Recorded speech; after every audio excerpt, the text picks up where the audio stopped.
Estamos de regreso. Esta mesa de análisis político de los miércoles ha tenido unas dinámicas interesantes. Hoy está con nosotros Ramón Izaguirre, que es piedra de toque de la mesa. Ramón, ¿cómo estás? Arnoldo, muy buenas tardes. Bienvenido, como buenas siempre. tardes al auditorio. Y como invitado, que esperamos que se vuelva más que invitado y más un asistente asiduo, el maestro, el doctor Luis Fernando Macías, director de la División de Ciencias Sociales y Humanidades de la Universidad de Guanajuato, y además buen amigo y analista y revisor de las conductas públicas en general, en su vida. En su vida personal. Bienvenido, Luis Fernando. Muchas gracias por la invitación, muchas gracias. Oigan, pues creo que hemos estado hablando toda la mañana y la mitad de este programa del tema de la toma de carreteras que los campesinos de Guanajuato tienen. El problema es complejo, la agricultura está en crisis en general globalmente, pero ahora resulta que en Guanajuato hubo muy buenas cosechas por las lluvias, hay una sobreproducción y los precios bajan. Este problema parece que nadie lo previó y hay un conflicto social en este momento que tiene a los campesinos tomando carreteras, a los automovilistas varados y enojados en varios puntos de la entidad, en carreteras importantes. Y al gobierno, quién sabe dónde. Y al gobierno, ayer por lo menos ausente, hoy presente y medio regañón, medio enojado, un poco escuchamos al secretario de gobierno. Pero bueno, yo les quisiera preguntar, ¿qué visión les da esto de cómo están operando en Guanajuato nuestras actuales autoridades? Este gobierno que ya tiene un año, que parece que no acaba de tomar los bártulos, es opinión personal mía. Esta nueva evidencia, ¿qué les dice? ¿Qué sacatón? Bueno, en cortesía y en el gusto de que nos acompañe. Mira, yo te digo, mira, a mí me parece que una de las primeras cosas así importantes de saque, de salida, es como a la hora que tú preguntas, bueno, ¿y qué estrategias previó el gobierno con respecto a algo que se veía venir? Es decir, bueno, sabemos efectivamente que había llovido, sabemos que hay, desde luego hay organización campesina, que ésta sea fluctuante, que a veces se esconda un poco y que luego vuelva a aparecer, no significa que no la haya, que hay ciertos patrones de liderazgo, que hay intereses, que hay cierta emergencia también de algunos temas, y de repente... ¿Y las cosechas desde el Neolítico obedecen a un calendario? Digo, hay un calendario, digo, no ha dejado de haber, digamos, un temporal y un segundo temporal, en fin, y la falta como de análisis, ¿no? Cuando tú le preguntas al gobierno, bueno, a ver, dime, desde el punto de vista financiero, ¿por qué pasan estas cosas? Pues un poco como el Perico sabe. Bueno, a ver, dime, desde el punto de vista de la estrategia política, ¿cómo defines tú a los actores? ¿Qué están buscando? ¿Para qué están presionando? ¿Qué están organizando? Y en cierto sentido, esta demanda, pues no es una demanda al vacío. ¿Cuáles son los recipendarios fundamentales de esta demanda? Los grupos de distribución, los precios fundamentalmente.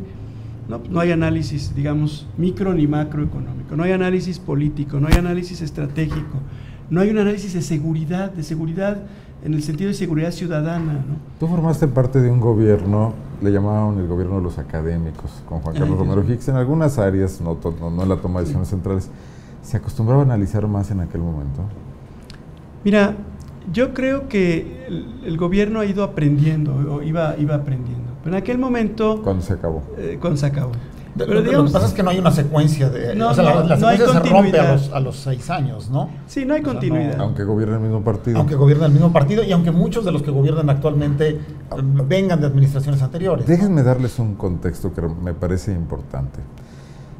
En Guanajuato hubo una atención a esta demanda, esta cíclica demanda de la baja de precios con una estrategia política que arrancó con Javier Usabiaga y se consolidó en los años posteriores con José María Anaya como secretario de Desarrollo Agropecuario en aquel momento, a la que se le invirtió mucho dinero.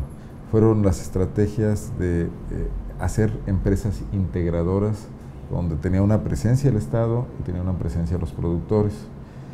Se formaban fideicomisos y se les metía mucho dinero. Esto derivó en 2007, en 2008 en un gran fraude, donde una gran empresa integradora, quizás la más poderosa de Guanajuato, Yagrosen, integradora agropecuaria del centro, no utilizó los subsidios, pero captó las cosechas de los campesinos y tampoco se las pagó. Y además cotizó en la bolsa de Chicago, futuros de las cosechas de Guanajuato, obtuvo pagos por previsiones de ese tipo, obtuvo pagos de los seguros también, y luego los ejecutivos de esa empresa de Yagrosen desaparecieron, sencillamente, y dejaron un agujero en el campo de Guanajuato, que en aquel momento se hablaba de 300 millones de pesos. Es bastante importante, ¿no? Bueno, pero ¿qué pasó?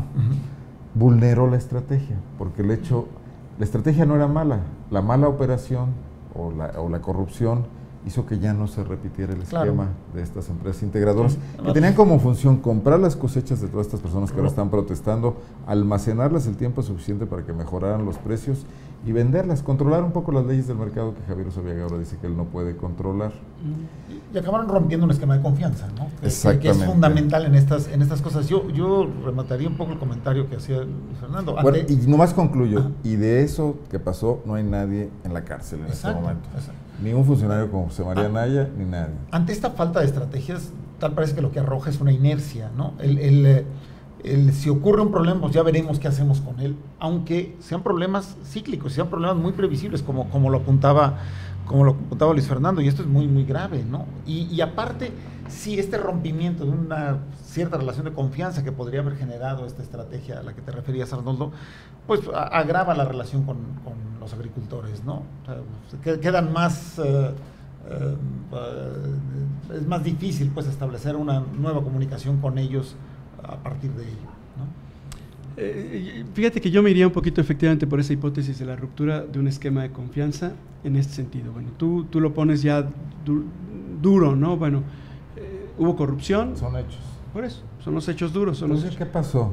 Utilizaron esos mecanismos torpeza, para hacer el proselitismo político. Hubo especulación, etcétera. Bueno, también hay que ver efectivamente la inercia de los gobiernos, digamos, de finales de los 90 y de principios del 2000, con respecto a las políticas de campo, vienen, digamos, desde el parteaguas. Yo digo que es un parteaguas en el sentido de hacer reacercamiento a los campesinos en una variedad enorme de frentes, que tiene esta idea de la Fundación Mexicana para el Desarrollo convertida en un auxiliar del gobierno para trabajar con Luis Fernández Godard, no sé si te acuerdas, ¿no? Con esta idea, digamos. Era una empresa privada, pues un organismo privado. Sí, un organismo privado, pero que tenía, digamos, una política de integración social, de integración de redes sociales en el campo, entre productores y otros aspectos, digamos, de mejora de la vida campesina en un campo que venía en una enorme decadencia. Incidía en planeación y en muchas cosas. Planeación,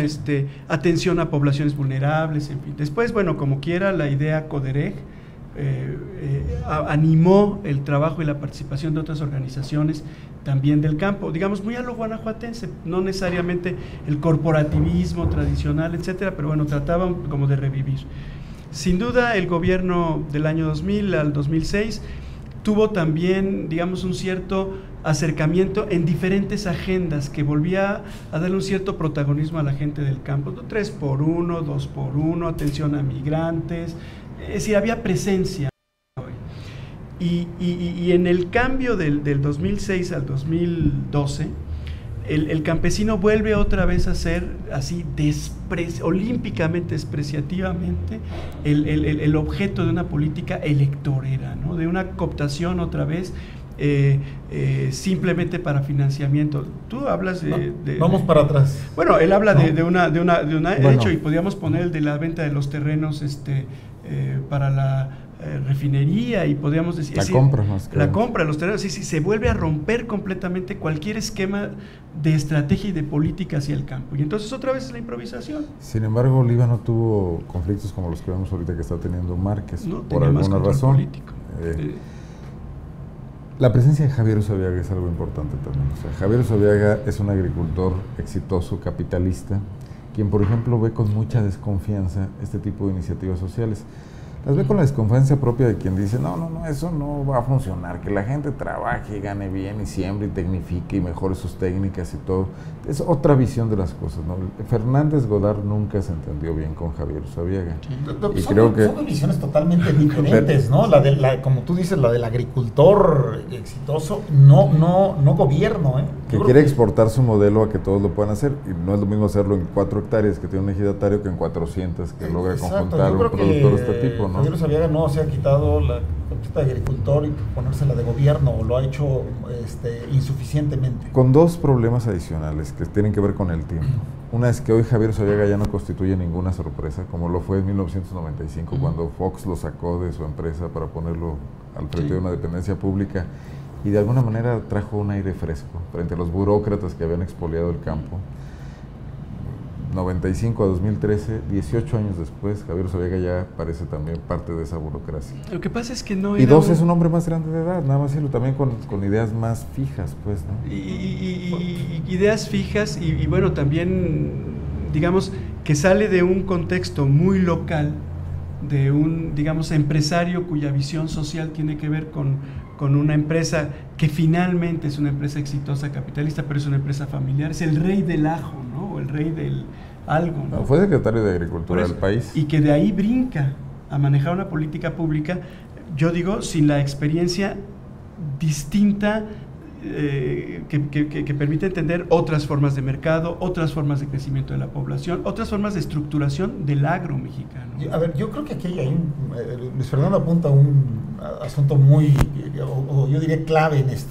Una cosa es ser un agricultor exitoso y otra cosa es tener la capacidad para implementar políticas públicas en torno de ello, ¿no? O sea, a lo mejor en tus terrenos puede ser cultivar muy bien y librar las cosechas muy bien, pero de eso a llevar la política pública a todos los campesinos, bueno, y en aquel entonces de todo el país con problemáticas totalmente diferentes, no necesariamente a las que tiene el Bajío, bueno, eso no son otra cosa, ¿no? No, y yo te diría, hay quien puede no estar de acuerdo con la forma de manejar la política agropecuaria de Javier Usabiaga, pero incluso quienes sí están de acuerdo ya piensan que este ya no es su mejor momento.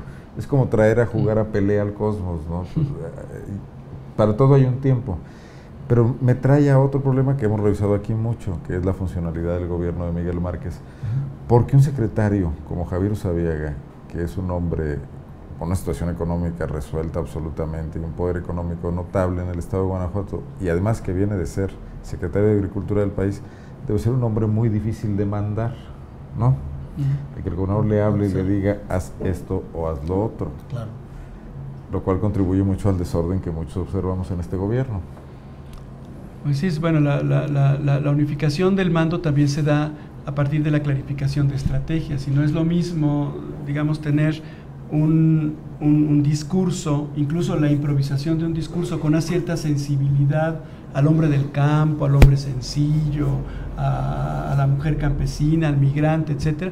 Y otra cosa es tener un cuaderno de tareas específicas donde tú dices, bueno, ¿a dónde vamos a llegar paso por paso? Es decir, ¿cómo se articula la política social con la política del campo, la política del agua con la política del campo, la política de migración con la política del campo? Y entonces tú lo que ves es que efectivamente también surge, a partir de una coyuntura, un movimiento que de repente vuelve a hacer explotar todas las ampollas. Y entonces están pidiendo precios, pero están pidiendo agua. Están pidiendo... Que no se vaya el agua a Jalisco. Que no se vaya el agua a Jalisco. Es decir, agendas viejas, ¿no? Están pidiendo... Bueno, y la UCD aprovechó para tomar las instalaciones del SAT y pedir que les legalicen los coches. Yo creo que hay dos problemas. Luis Fernando apuntaba a la falta de previsión de esta situación. Sin embargo, bueno, eso ya es muy evidente, el problema ya está ahí. Hay yo diría que hay una segunda parte que es el cómo se está atendiendo el problema, ¿no? O sea, lamentablemente el problema afloró, surgió por esta falta de previsión a la que se refiere Luis, pero ante el problema ya en sí, tampoco estamos viendo unas soluciones rápidas, tampoco estamos viendo estrategias para acabar. Claro, hoy ya se movilizaron, hoy está el gobernador en Irapuato atendiendo algunas comisiones, ya fue el secretario de gobierno a ver el problema del paso de los vehículos, pero sí se tardaron 24 horas, ¿no? Sí. Ahora, una observación. Bueno, se tardaron 24 horas en llegar, pero aún no lo han solucionado, ¿no? Claro. O sea, el problema, quién sabe cuánto más tarde. No se ve la mesa de negociaciones abierta, no se ve la agenda. Con un problema adicional, el asunto se resuelve con dinero. Como todo en este país, como la CENTE, como todo, como el voto del PRD para la reforma hacendaria, se arregló con dinero para el Distrito Federal. Y este es un momento donde eso es una debilidad más que una fortaleza, porque no hay dinero. El gobierno federal está con problemas económicos y el gobierno del Estado también muy acotado. Los resiente, ya los tenía y con los problemas de la federación se resienten, ¿no? Porque es ponerle dinero para un subsidio para que los campesinos logren vender su grano mejor, que se va a perder porque al comprador en bachoco se lo vas a tener que vender barato de todas maneras. Es que también hay una cuestión aquí como de costo de recuperación, ¿no? Lo que no se ve es todavía como las cabezas visibles, y voy a decir, bueno, sí se ve, entrevistaste a don Diego, en fin, ¿no? Pero no se ve las cabezas visibles con vertebración política.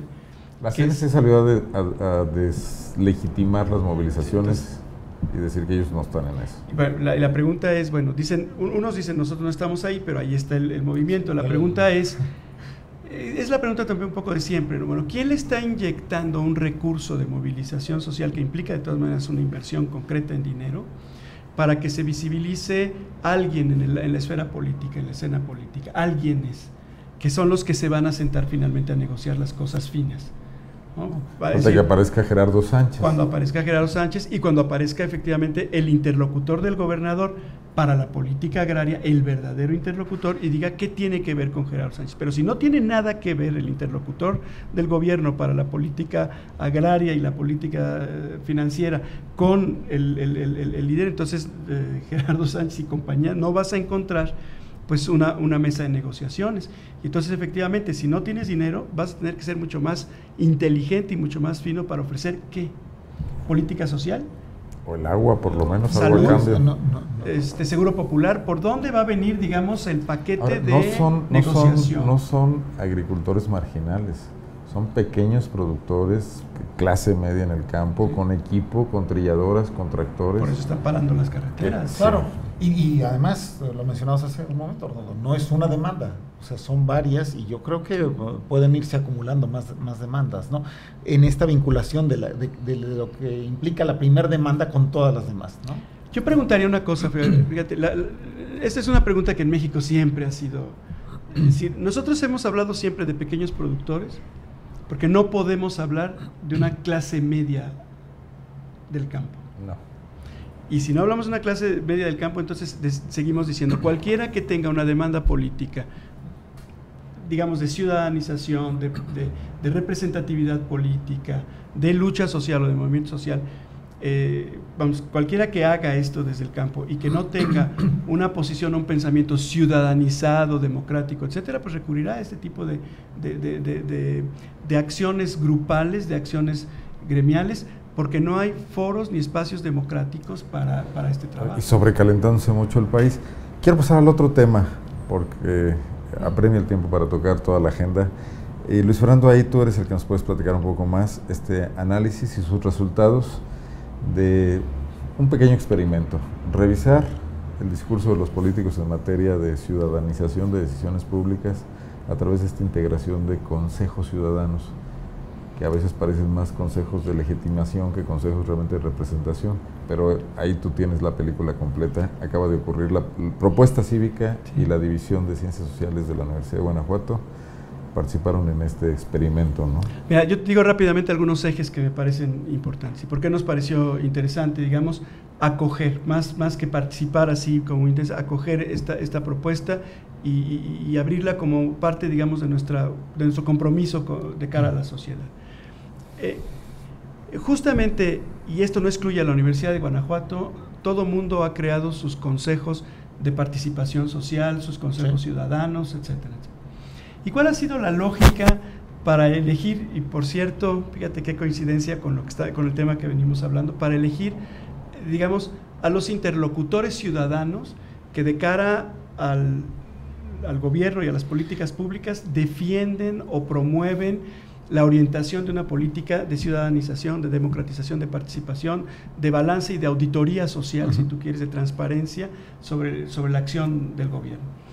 Y entonces la mayor parte de los consejos son elegidos de todas maneras con una intervención impresionante de la autoridad, ¿no? Bueno, hasta en el procedimiento mismo de elección, ¿no? Que en la mayoría de los casos, lo tendrás más claro, es dedazo, ¿no? Es un dedazo impresionante, ¿no? Porque es la selección de personas que pudieran ser útiles a mi idea. Ajá. Entonces no hay realmente un sondeo y una elección de representantes de la sociedad, sino de esta idea de la cuota más alta de representantes con voz privilegiada, claro, a veces relacionados con poderes fácticos, a veces relacionados con la clase empresarial, con los notables del pueblo, de manera que sea un consejo, digamos, de iguales, más iguales que los otros. Y claro, que no vengan mujeres, que no vengan personas de origen muy popular, que no vengan líderes sociales, que no nadie vengan incómodo. ONGs, nadie ¿no? que incomode, Ajá. ¿no? Que ponga cierta urticaria, digamos, a la Lo cual quita un dejo de pluralidad, ¿no? O sea, todos tienen el mismo perfil, o prácticamente la variación en el perfil es mínimo, y la línea política, económica, etcétera, es prácticamente la misma, ¿no? No hay algo diferente. Se está repitiendo un patrón es decir, que sí estamos diciendo que estamos haciendo consejos ciudadanos, pero lo que estamos haciendo es patronazgos otra vez, ¿no? Uh-huh. Es decir, patronos de la Secretaría fulana, patronos de la Secretaría... Y entonces, bueno, se hace un análisis comparativo de dos gobiernos. O pequeñas cortes. Pequeños cortes, digamos. No, cortes, de cortes... ya. Sí, de cortes cortesanas, estadísticas, ¿no? Sí. De pequeñas cortes, sí. de pequeños grupos, ¿no? En diferentes momentos. Y dices, bueno, ¿en qué ha cambiado y en qué no ha cambiado? Bueno, sobre la muestra que se toma, yo estaba pensando en cortes estadísticas, bueno, de la pequeña muestra que se toma, bueno, que trata de abarcar la integración y el funcionamiento de los consejos, mira, se llegan a conclusiones que llaman la atención. Por ejemplo, ha habido en efecto un incremento en la integración de estos consejos del componente femenino. O sea, se ha llevado, digamos, a más allá del 25%. León sí ha pasado eso. En León ha pasado esto. No, es decir, sí. Hay que aclarar que el estudio es sobre León. Es sobre León, sí, es sobre León. Ojalá fuera un estudio que pudiera repetirse. Esta iniciativa, digamos, ciudadana es importante que pueda metodológicamente repetirse. Y darle el crédito a la organización propuesta. Y que sea la organización. Por eso también yo digo, la universidad en este caso acoge y da un cierto aval moral y académico. No digas faltas de ortografía, que tu estadística sea más o menos buena, pero nos comprometemos socialmente a darle voz a los sin voz. ¿Qué es lo que tienen que hacer estos consejos? Claro. ¿No? Los consejos tienen que darle voz a las personas que no tienen voz, y lo que acaba sucediendo en el análisis que se hace es pues que le está costando mucho trabajo al gobierno municipal, al gobierno local, integrar en las problemáticas a ciudadanos representativos. Pero, a ver, yo acotaría ahí... costando trabajo en el sentido de mentalidad. Exacto, ¿no? Yo creo que no es que le cueste trabajo, más bien no lo quiere hacer deliberadamente. Y yo iría a algo más allá, que tú también lo tendrás más claro, Luis. ¿Puede ser esto una forma de acotar el camino hacia algo que podrían ser nuestros gobiernos abiertos? Esta nueva figura, bueno, esta no tan nueva pues, pero una figura que no suena tan mal, que sería deseable, en el que la sociedad se pueda enterar como tal, no a partir de consejos, de la toma de decisiones o de las razones y de participar en esas decisiones del gobierno, ¿no? Parece ser como que algo que podría ser transitorio hacia allá, el camino hacia allá se está volviendo el bloqueo precisamente, la forma de atorar el camino hacia un gobierno abierto, ¿no? Básicamente a entender de manera conjunta, y bueno, uno podría entender que fuera gradual y paulatina la composición, el cambio, incluso hasta encontrar personas a quienes se les fuese ciudadanamente capacitando, pero el gran problema en efecto es que lo que no se tiene claro es el concepto que ahora también está muy emergente, de calidad de la democracia, que tiene mucho que ver con la calidad de vida de lo que ofrecen las políticas públicas, claro, ¿no? Es decir, el que vive como ciudadano, pues el que tiene que decir con qué calidad quiere vivir, el efecto y el impacto de la política. Sí. Oye, pero hay otra cuestión interesante. Hay activistas sociales con carrera, con credibilidad, con experiencia, miembros de ONGs, que regularmente son evitados como la peste en este tipo de consejos porque son muy latosos, ¿no? Entonces se improvisa la representación social con buenas personas, líderes comunitarios a los que se quiere hacer emerger, y se desperdician verdaderos liderazgos, ¿no? Con un montón de prejuicios. Claro. Tú lo verás. Mira, la mayor parte de las personas que forman tus consejos ciudadanos, cuando vienen de estas élites o de estas cortes, como tú decías, tienen verdaderamente el monopolio del lugar común. Tú los escuchas en sus intervenciones, ¿no? Sí. Vamos, su concepto de sociedad, su concepto de tejido social, su concepto, si pasa por el concepto de ganancia. Si ¿no? fuera uno entre varios, sería una visión plural interesante, pero cuando se uniforma, no aporta ya nada, ¿no? Digo, mira, esto nos pasa hasta en la universidad, yo te lo digo de una manera un poco relativamente autocríticamente, ¿no? Cuando integramos algunos consejos de representación ciudadana en nuestro mismo campus, León, yo lo digo, pues, suena fuerte, pero tenemos una experta en organización social, y a veces no va, y es la única mujer. Pero la mentalidad sigue siendo, pues, que venga don fulanito, que está ahorita pues muy bien en el gobierno porque puede conseguir. Exacto, que venga fulanita porque está muy bien en la empresa porque puede conseguir. Entonces así una especie, te digo, como patronos, a ver cuánta lana traen, a ver cuánto negocio. Y claro, ellos te evalúan. Mira, hay dos personas en nuestro consejo muy buenas, no quiero ser descalificativo y todo, hay personas muy buenas, pero lo que sí nos pasa es que no tienes personas que piensan en el capital social, es decir, piensan en costo-beneficio, como si la transparencia y la rendición de cuentas tuviera que ver nada más con el dinero y no tuviera características éticas, no tuviera características morales, no tuviera características de calidad de vida. Bueno, mucho más general, claro. ¿No? Parece como una forma incluso de desacreditar a estas organizaciones sociales que están muy proactivas, ¿no? O por lo menos no desacreditarlas, tal vez de marginarlas. Y que no producen dinero. ¿No? Oigan, para cerrar, y esto tenemos pendiente invitar a Propuesta Cívica, yo los voy a buscar para que también estés aquí y abundar más sobre ese tema, porque hay mucho que decir, ¿no?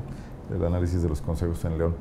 Pero no quisiera que la mesa terminara sin hacer un recuento de un tema que sigue, que tenemos ya 4 semanas en él, vamos para la 5ª semana, que es el caso Lucero, Ramón, porque siguen ocurriendo hechos que ponen a trasluz conductas del gobierno, de la sociedad civil, de los grupos, de las organizaciones no gubernamentales, del gobierno federal, por ejemplo. ¿Qué balance haces tú? Bueno, efectivamente vamos a la 5ª semana, los hechos ocurrieron el 12 de septiembre y del 12 de septiembre para acá el asunto sigue creciendo, sigue cobrando una magnitud como se ha reportado. Está vivo en el debate social. Totalmente. A mí me preocupa esta posición del gobierno de decir, bueno, está interviniendo el Instituto Nacional de las Mujeres, está interviniendo la CNDH, o sea, hay organizaciones federales, dependencias federales interviniendo, que ellas digan si estamos bien o estamos mal. Hay dos actitudes. La primera que el procurador Samarripa creo que trató de plantear que fue a pedido de la propia Procuraduría que intervinieron. Hoy lo desmienten. Hoy lo desmienten ambas, tanto la CNDH como que no fue mujeres. Así. Y luego lo que tú dices, un poco lavarse las manos, ¿no? Sí, yo creo que además no se está midiendo, que puede ser hasta contraproducente para el propio gobierno, en lugar de hacer esta autocrítica y este análisis. Como una actitud de enojo, ¿no? Bueno, sí, sin duda. De enojo con el tema, ¿no? Y tal vez ninguna proactividad. Al tiempo, aunque el tiempo ha sido el enemigo del gobierno en este asunto, o sea, en la medida en que ha pasado el tiempo, el asunto sigue creciendo, apostarle al tiempo a que va a ir bajando, y a que para cuando se emite una recomendación de la CNDH o de mujeres, el asunto ya esté bastante diluido. Cuando yo creo que lo que debiera suceder es que hubiera, o lo que estamos viendo, un nivel de autocrítica del gobierno, decir, a ver, en esto lo hicimos mal, y entrar a tratar de componer lo que se hizo mal en el caso de Lucero como una forma además de garantía de que no ocurra en los casos diarios que están sucediendo en los 46 municipios, ¿no? Verlo como área de oportunidad. Exactamente. A mí lo que me preocupa realmente es la ligereza con la que se desliza el discurso oficial, digamos, en el filo de la navaja. Voy a decir un poco de despertar a la bestia de los prejuicios misóginos, de los prejuicios machistas, de los prejuicios de los que tanto ha padecido nuestra sociedad. Es decir, ir en sentido contrario de todo. Que no está dormida. De todo el avance. Que no está que tristemente no está dormida. Todo el avance políticamente correcto de los que los gobiernos son el principal impulsor. O sea, es tremendo. Quizás la sociedad tiene un lastre de machismo, pero los gobiernos en el mundo se han movido a tratar, como en el caso de las discapacidades, como en muchos otros casos, de irlo erradicando, de volver una política pública. Y vemos a Guanajuato dándole una sensibilidad, volteando como el ángel de la historia hacia atrás, ¿no? Hacia atrás, es decir, dándole una visión muy, mira Benjamin, qué bueno. una visión muy complicada. Es decir, uno puede decir, mira, las leyes y la justicia no riman. Estamos trabajando porque las leyes y la justicia se empaten. Estamos consternados porque pase esto y a lo mejor hasta estamos atados de mano por ciertos procedimientos, etcétera. Pero estamos trabajando en este asunto y estamos buscando, y nosotros mismos denunciamos que necesitamos trabajar mucho más fuerte en esto. Convocamos a legisladores y convocamos otros foros para que la voz... Y tal parece que lo que se dice es un poco... Y bueno, otra vez el mismo discurso, y hay atenuantes, y el Ministerio Público, pues el fiscal hizo una acusación mal fundada, y por técnica, pues se tuvo que liberar a este pobre muchacho. Pareciera... pareciera que lo que tienes que hacer es decirle a la gente, pues aguántense, ¿no? Que estamos cayendo en los lugares comunes, los que tú decías de los consejos, los lugares comunes de una averiguación, de una carpeta de investigación, los lugares comunes de este camino por la justicia son los que estamos siguiendo, ¿no? Hay cosas que son particularmente aberrantes y por ello preocupantes. Cuando un publicista llega a una empresa, contratado por esta empresa para hacer una campaña de mejora de la imagen de la empresa y la publicidad, lo primero que el publicista te dice es, a ver, ¿y lo que vamos a anunciar sí está pasando? O sea, si decimos, te atendemos en un minuto, sí atendemos en un minuto, porque la peor contrapropaganda es que nuestra campaña de publicidad sea muy exitosa, que la gente llegue al negocio y que no cumplamos con la expectativa que levantamos, porque de inmediato perdemos toda credibilidad y todo el dinero gastado en la campaña de publicidad se convierte en desprestigio para la empresa. Otra ruptura de confianza. Bueno, hace 6 meses el gobierno del estado hizo una campaña de publicidad para responder a la primera demanda de declaración de alerta de género que encabezaron Las Libres y otras organizaciones en Guanajuato, y la campaña fue una campaña de publicidad de espectaculares. Ayer lo señalaba y doy el crédito a Beatriz Manrique en una observación que se me hizo extraordinariamente inteligente, diciendo, bueno, nos dijeron, llama, aquí está el teléfono, Instituto de la Mujer, cuando la mujer habla la violencia se acaba, denuncia, no te calles. Y cuando las mujeres empiezan a denunciar, encuentran que los ministerios públicos no funcionan, que a una de ellas la mataron porque el Ministerio Público no funcionó. Entonces, ¿qué está pasando? O sea, no son congruentes con sus propias respuestas, ¿no? Sí, y no tenemos capacidad de respuesta tampoco a nivel local. Mira, esto es también muy fuerte. No es casual que suceda en Guanajuato. Y Guanajuato es un espejo, digamos, ¿no? También para muchas cosas nacionales e internacionales. Digo, basta que pase algo con un beso, ¿no? Y se inflama la mecha, ¿no? Sí, bueno, es decir, yo entiendo que ahí tendría que haber una postura muy clara de solidaridad, digamos, de la política local, ¿no? Con respecto a investigar, a indagar y a presionar que se trabaje por el esclarecimiento y por la visibilización de la justicia, la justicia que se persigue detrás de estos hechos. Mira, porque eso abre una caja de Pandora interminable. Es decir, tenemos un caso de vulnerabilidad en una mujer que tomó la palabra, pero ¿cuántos hay entonces por una que toma la palabra que no la toma, ¿no? Y esa cifra negra que nos vuelve otra vez a dar así una visibilidad nacional, internacional de estos cuates no están entendiendo, no están comprendiendo. Sí, yo lo comparto. Creo que se están quedando en el lugar común. El discurso es totalmente insuficiente y yo creo que ahora incluso tendría que establecerse unos mecanismos de garantía de la sociedad para que si se va a implementar o se van a corregir estos protocolos no seguidos, bueno, tengan los garantes sociales que deben tener. No le creemos al puro gobierno si nos lo anuncia, ¿no? Se vuelve un lugar común. Claro. Bueno, pues este tema continuará seguramente, pues ahora que intervinieron instancias federales, habrá pronunciamientos, el gobierno se repliega, ya no quiere que el tema siga vivo, por lo menos para ellos, y esperará que estos pronunciamientos ocurran. Señores, agradecerles esta agradable y productiva mesa de charla. Ramón, como siempre. El gusto de compartirlo. Muchas gracias, con el auditorio. Gracias, contamos por aquí contigo la próxima semana. Mira, la próxima semana no, pero la bueno, muy bien. No, lo quise comprometer y no se dejó.